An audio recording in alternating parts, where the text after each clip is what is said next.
Le gouvernement de la République démocratique du Congo décrète un deuil de 3 jours à dater de ce 27 mars suite à la mort tragique de 251 compatriotes qui ont péri dans le naufrage d'un bateau sur le lac Albert.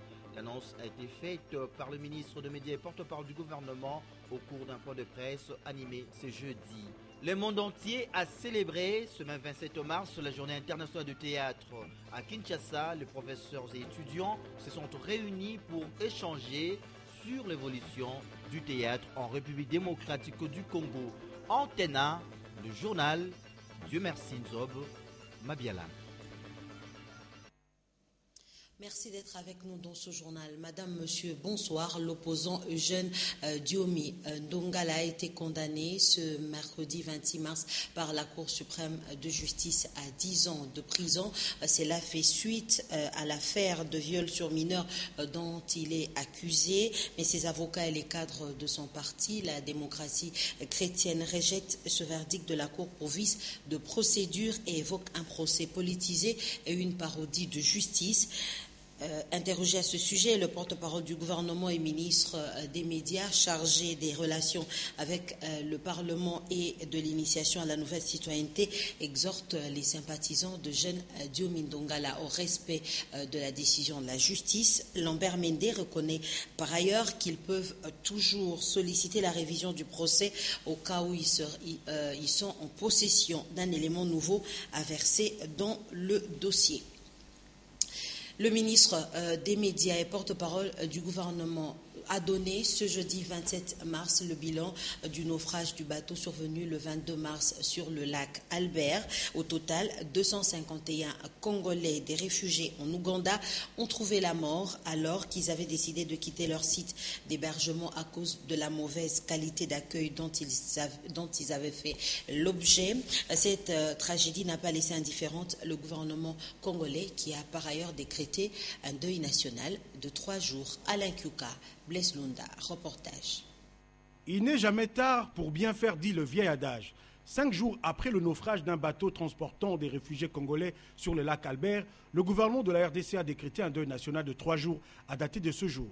Un geste qui paraît tardif, mais non moins sans importance.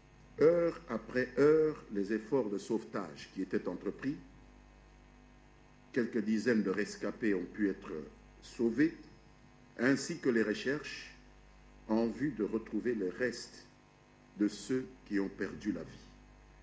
Le gouvernement présente ses condoléances les plus attristées à toutes les familles éplorées par la perte d'un être cher. Pour marquer la solidarité et la compassion de la nation congolaise tout entière, avec un si grand nombre de nos compatriotes qui viennent de connaître un destin aussi tragique, et sur instruction du président de la République, chef de l'État, le gouvernement de la République vient de décider de proclamer un deuil national de 3 jours qui prend effet à dater de ce jeudi 27 mars 2014. Il convient de souligner que durant ces 3 jours de deuil, les couleurs nationales seront mises en berne sur toute l'étendue du territoire de la RDC. Les médias publics sont aussi appelés à adapter leur programme à ces circonstances douloureuses. Et pourquoi pas tous les Congolais qui devraient apprendre la solidarité et le respect de la vie humaine. Et justement, le Congo démocratique est en deuil et à Butembo, une messe de suffrage a été dite en mémoire de ces victimes du naufrage survenu sur le lac Albert il y a près de 5 jours maintenant. Au cours de cette messe, le célébrant a appelé les autorités du pays à apporter une aide consistante aux familles des victimes et aux rescapés. Nous avons joint au téléphone notre correspondant à Butembo, Merveille Kakoulé, et c'est dans Momat qui l'a fait. Dans son message de compassion, Monseigneur Sikuli Paluku Melkisedek a déclaré avoir appris avec consternation la mort par noyade d'une centaine de Congolais sur le lac Albert entre la RDC et l'Ouganda. La plupart des victimes sont des fidèles de la paroisse de Wisea, située à l'extrême nord du diocèse de Butembo-Beni. Monseigneur Sikuli Paluku Melkisedek a demandé à l'Assemblée d'observer une minute de silence en mémoire de ces victimes avant de plaider pour l'assistance urgente et spontanée des familles victimes. Réfugiés dans le district ougandais de Bundibujo lors de la tragédie débarque des rebelles ougandais de l'EDF en territoire de Béni, ces Congolais se sont noyés quand ils rentraient au pays en chefferie de Watalinga après la victoire de l'armée congolaise sur les rebelles. Selon des sources à Nobili, 292 personnes voyageaient à bord de cette pirogue motorisée qui a chaviré samedi. Jusqu'au mardi 25 mars dernier, le bilan de ces naufrages faisait état de 41 personnes sauvées et 107 corps retrouvés, dont 88 enterrés. Des sources à Watalinga signalent des corps à décomposition, ce qui complique la tâche des services sanitaires de cette chefferie. Les autorités locales souhaitent que les corps qui vont être repêchés des eaux du côté ougandais y soient directement enterrés. Le Mwami Sambili Bamukoka, chef de la chefferie de Watalinga, ainsi que les forces vives de Béni en appellent à une aide urgente du gouvernement congolais. Merveille Kakuli Saliboko, Butembo, Antenne A. Un autre drame est survenu le lundi 24 mars dans le territoire de Sankourou et ce drame a fait l'objet d'une rencontre ce jeudi 27 mars entre le ministre de l'Intérieur Richard Mouyej et les notables de l'Odja. Richard Mouyej, ministre de l'Intérieur, a également eu des entretiens avec ses collègues ministres des Affaires sociales et de l'Agriculture sur la situation des réfugiés congolais. C'est un reportage signé par Anne-Marie Ossite et Sylvie Fortuné. La situation sécuritaire est préoccupante dans la ville de Lodja, capitale économique du district de Sankourou au Kasaï oriental. Hier, mercredi 26 mars 2014, Lodja a été la cible des attaques interethniques qui ont eu de graves conséquences dans une quarantaine de maisons incendiées. Parmi les pertes enregistrées, l'on note l'Institut d'enseignement secondaire du Sankourou.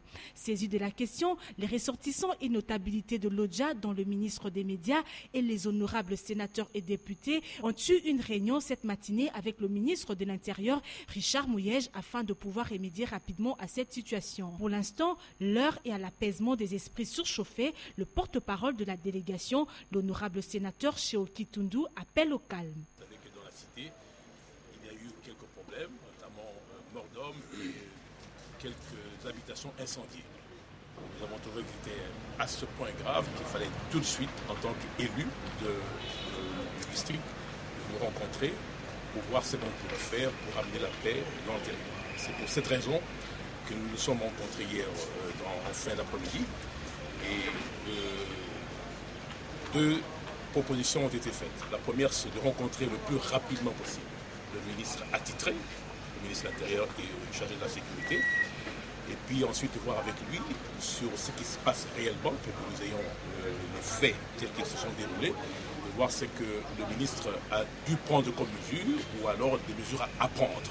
Par ailleurs, le gouvernement, attristé par le naufrage d'un bateau qui avait à son bord des réfugiés congolais au lac Albert, le ministre de l'Intérieur a réuni ses collègues des Affaires sociales, de l'Agriculture, le vice-ministre des Affaires étrangères et la coordonnatrice du Comité national des réfugiés afin d'harmoniser les vues pour prendre des dispositions nécessaires.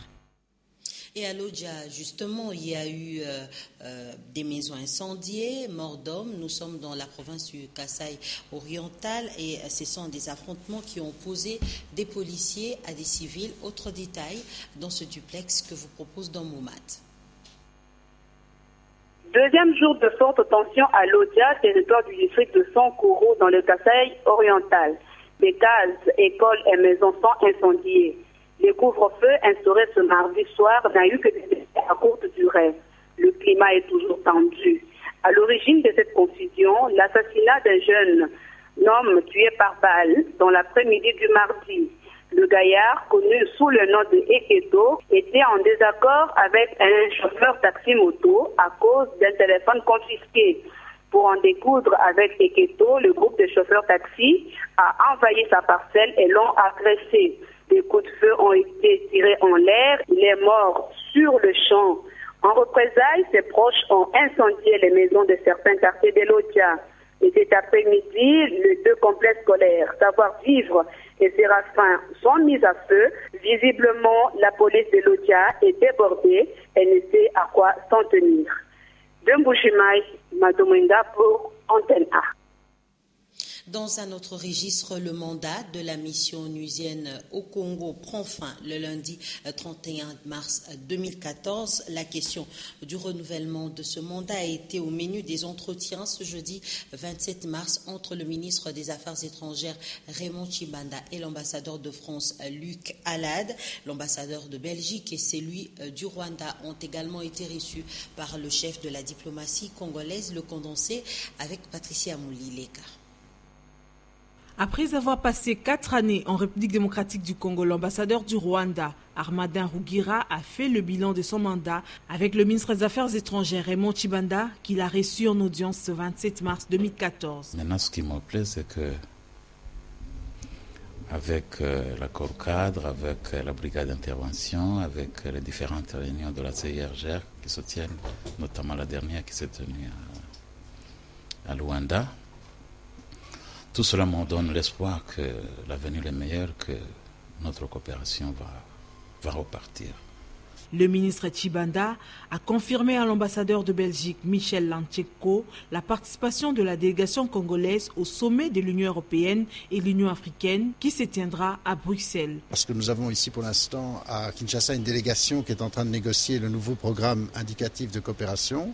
Ce programme sera signé la semaine prochaine à Bruxelles par le ministre des Affaires étrangères et de la coopération internationale et par notre ministre de la coopération. Et donc je venais le rassurer sur l'état d'avancement des travaux et être sûr que tout se passerait bien.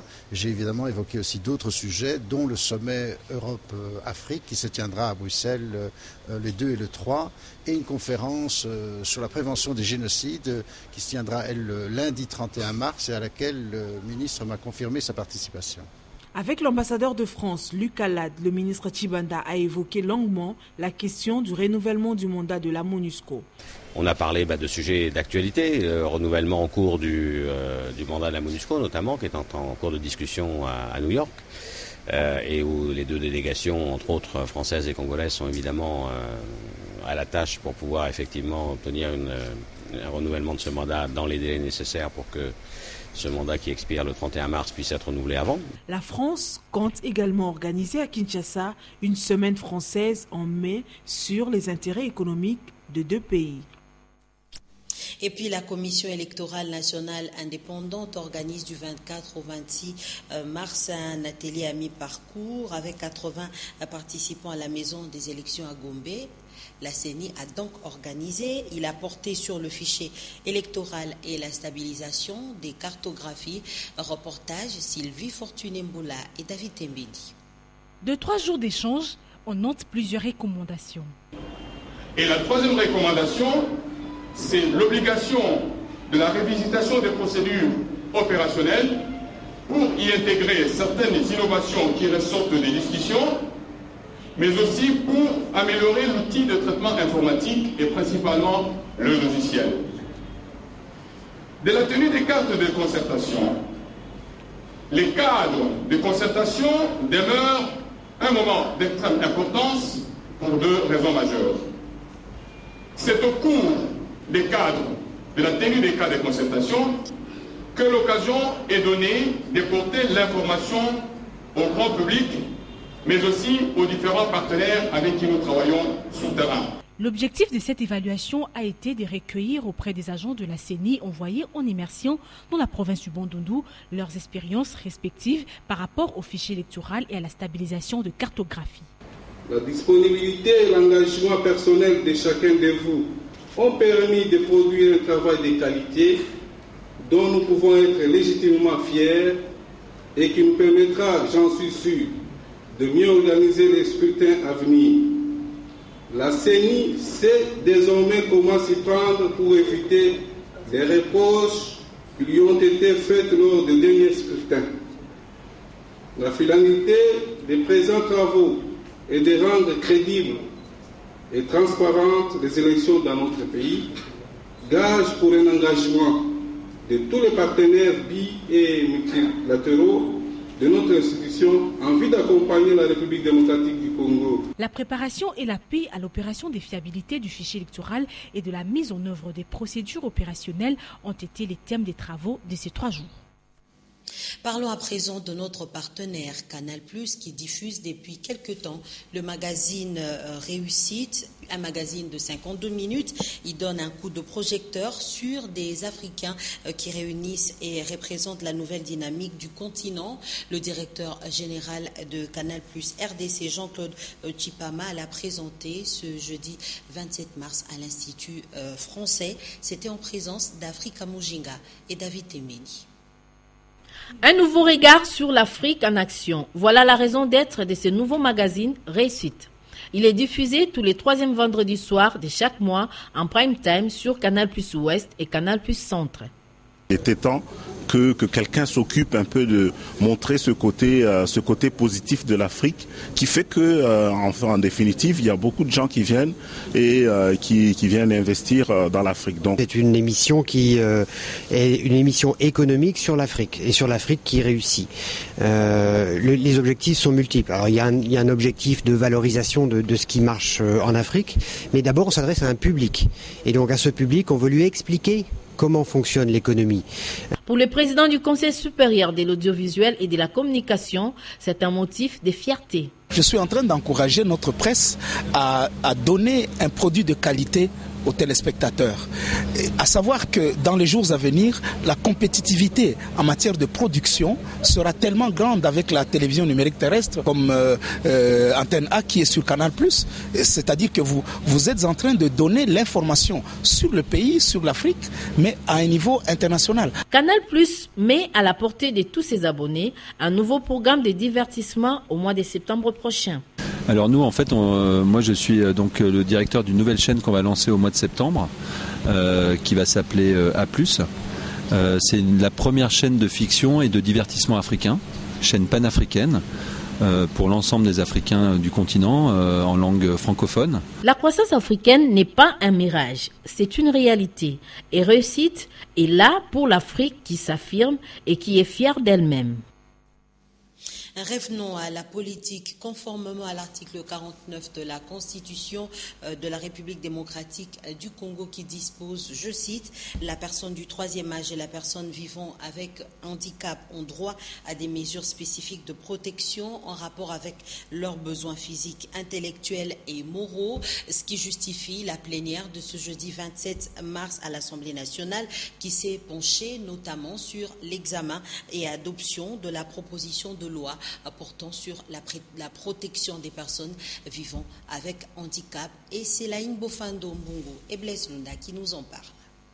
La proposition de loi portant protection des droits des personnes vivant avec handicap a été déclarée recevable et envoyée en commission pour des examens approfondis.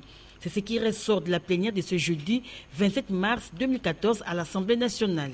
En effet, devant la complexité des problèmes posés par le handicap ou par la survenance du handicap, la RDC ne dispose pas à ce jour d'un arsenal juridique de nature à garantir la promotion, la protection et la sécurisation des droits des personnes vivant avec handicap. Avec l'examen de cette proposition de loi, on peut croire que le harcèlement, la mendicité de ces personnes ne peuvent plus prendre de proportions étant donné qu'elles seront prises en charge par les structures de l'État, mais aussi à les intégrer. Par rapport à l'appellation personnes vivant avec handicap, cela ne vient pas non plus de moi. Il s'agit justement des personnes concernées, des associations des défenseurs des droits humains. Il s'agit aussi de tout un processus pour savoir qualifier cette catégorie de la population à travers le monde. C'est-à-dire, lorsqu'on parle de l'handicap, au vrai sens du mot, l'handicap peut être juridique, l'handicap peut être aussi motrice, l'handicap moteur plutôt, l'handicap peut revêtir plusieurs significations. On se souviendra que le ministre des Affaires sociales, Solidarité et Action humanitaire, Charles Nawej Mundele, a plaidé le vendredi 19 avril 2013 à la représentation nationale en faveur de la ratification de la Convention relative aux droits des personnes vivant avec handicap et de son protocole facultatif. Ce projet de loi qui contient l'unique article autorisant sa ratification a été déclaré recevable et voté à la Chambre basse du Parlement. Tout à fait autre chose dans ce journal. Les médecins de la police nationale congolaise sont soumis à la formation sur les urgences du mercredi 26 au vendredi 28 mars à Lingwala. Cette formation est donc dispensée par Dr Choshrad, médecin urgentiste des hôpitaux Iris Sud de Bruxelles. C'est un partenariat de la police nationale congolaise avec le Centre international pour la promotion de l'Afrique, Natacha Bomongo et Pepito Matondo. C'est pour la deuxième fois que le docteur Chosrat, médecin urgentiste des hôpitaux Iris Sud de Bruxelles, revient pour assurer une formation en médecine d'urgence et catastrophe. Durant 3 jours, soit du mercredi 26 au vendredi 28 mars, les médecins policiers vont acquérir de nouvelles connaissances grâce au matériel technique dont défibrillateurs destinés à la réanimation avec à l'appui un film sur l'intervention aux urgences. J'ai voulu axer la formation sur la réanimation de base, donc que faire en cas d'arrêt cardiaque sur la voie publique ou à domicile, destiné pour le personnel médical et infirmier et paramédical. Et j'ai en plus ajouté une formation spécifique aux médecins. Belle opportunité pour la police nationale congolaise dans son fonctionnement futur. La première étape, le service de santé de la police, mais au finish, c'est doter à tout policier la capacité de gérer une urgence médicale, de poser les premiers gestes importants. Pourquoi? Parce que le policier, il est partout. Quand il y a un problème, le premier qui arrive sur le site, c'est le policier. Le professeur Pierre Omba, président du Centre international pour la promotion de l'Afrique, a quant à lui mis un accent particulier sur la formation de formateurs. Cette formation fait suite à celle dispensée aux infirmiers de la police du 13 au 14 mars dernier, toujours dans ce processus d'une mise en place de l'aide médicale urgente pour la population quinoise. Lydia Elambo avait également participé à la réalisation de ce reportage. On reste avec elle, avec Pepito Matondo, qui nous parle cette fois-ci des études techniques qui connaissent aujourd'hui une importante flouée des femmes à l'Institut supérieur des techniques appliquées. On voit un exemple suffisant. L'ISTA compte actuellement un nombre important d'étudiantes dans les facultés de mécanique et d'aviation civile. Suivez. Longtemps considérée comme option exclusivement dévolue aux garçons, les facultés de mécanique et d'aviation civile à l'ISTA sont de plus en plus fréquentées par des étudiantes. Pour la plupart d'entre elles, il s'agit d'un rêve et d'une passion. C'était dans mes ambitions, j'ai toujours aimé le domaine de l'aviation. Et c'est comme ça que je suis venue ici à l'ISTA, comme j'ai appris qu'il y avait l'aviation pour faire l'exploitation aérienne. À nos jours, l'aviation est très importante parce que la plupart des transactions ou des grands déplacements se font maintenant en avion à cause de moins de temps qu'on effectue. Donc, ce n'est pas un moindre domaine, aussi important que les autres. Convaincus de la pertinence de leur choix, ces ingénieurs en herbe invitent leurs concerts à les rejoindre. Leur dire que ce n'est pas un truc d'hommes seulement, il y a aussi les femmes. Donc je vais les encourager à venir. Ce n'est pas qu'un truc d'homme, donc elles doivent être là. C'est quelque chose à la portée de tous. On doit être là en tant que femme, vu que il y a aussi la parité. Donc elles doivent venir. Donc moi, en tout cas, je vais les encourager de venir. À compétences égales, chances égales pour les hommes et les femmes, ce credo du gender sera bientôt mis à rude épreuve dans des domaines de la technique industrielle, où le titre d'ingénieur va devoir se conjuguer également et régulièrement au féminin. Et oui, la journée mondiale du théâtre est célébrée le 27 mars de chaque année. À l'INA, les professeurs et les étudiants ont échangé sur la 10e édition du Festival des théâtres et animation en milieu universitaire. Magali Sissi et Pepito Matondo, commentaires et images. Pour l'année 2014, plusieurs pays ont célébré à leur manière la journée mondiale du théâtre. À Kinshasa, les professeurs de l'art théâtral se sont rencontrés autour d'un débat. L'organisation de la 10e édition du Festamu, qui est le festival du théâtre et animation en milieu universitaire dans la ville de Kisangani en 2013, a été le sujet central. Le coordonnateur du Festamu a évoqué le but de ce festival, l'espoir de chasser l'ombre de la guerre dans l'esprit de nos frères de l'Est. Le théâtre aujourd'hui souffre encore et le théâtre ne nourrit pas son homme. Bonne fête de théâtre à tous les faiseurs du théâtre.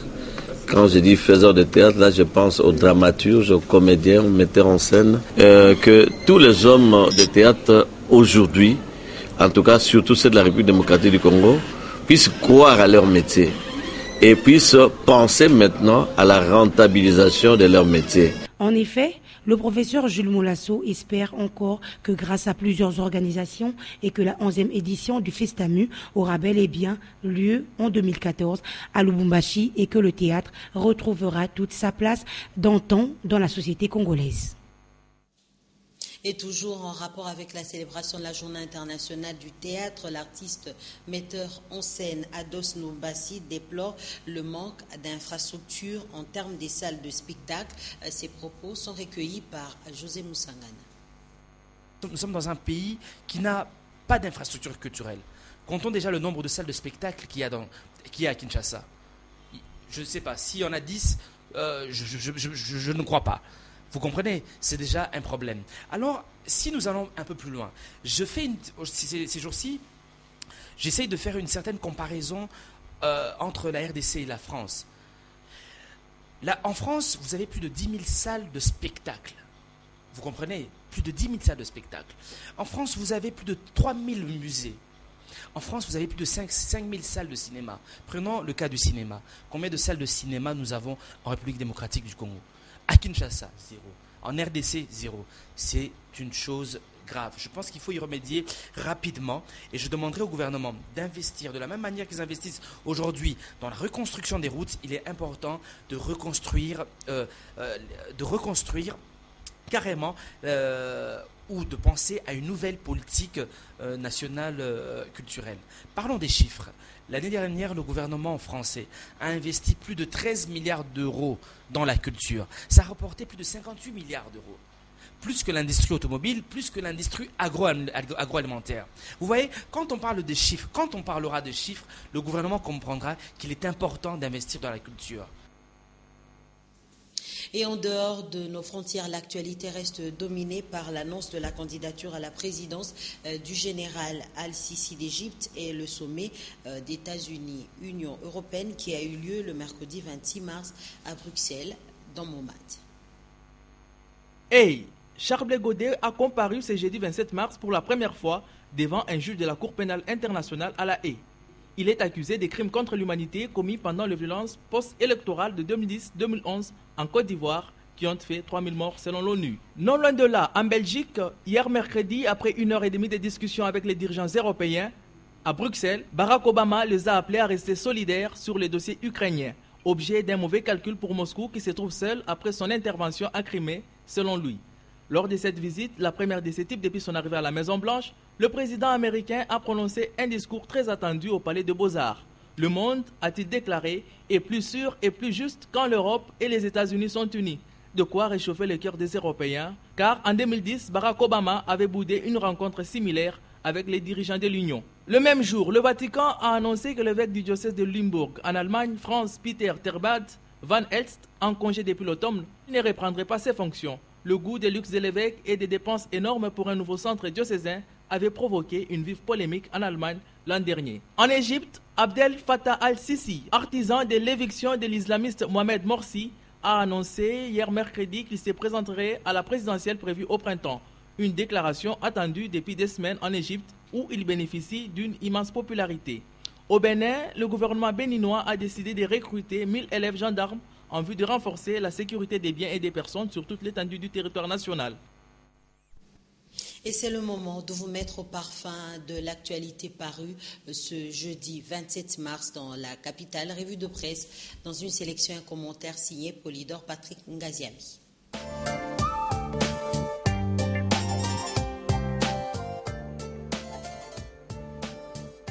Le mini-sommet des chefs d'État de la conférence internationale sur la région des Grands Lacs tenue à Luanda en Angola continue de faire l'objet des commentaires.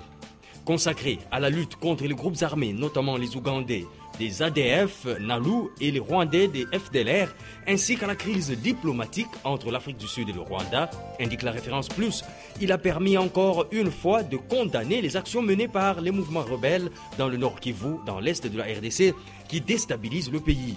Pour le président angolais José Eduardo dos Santos, poursuit le quotidien, les incidents néfastes doivent être contrôlés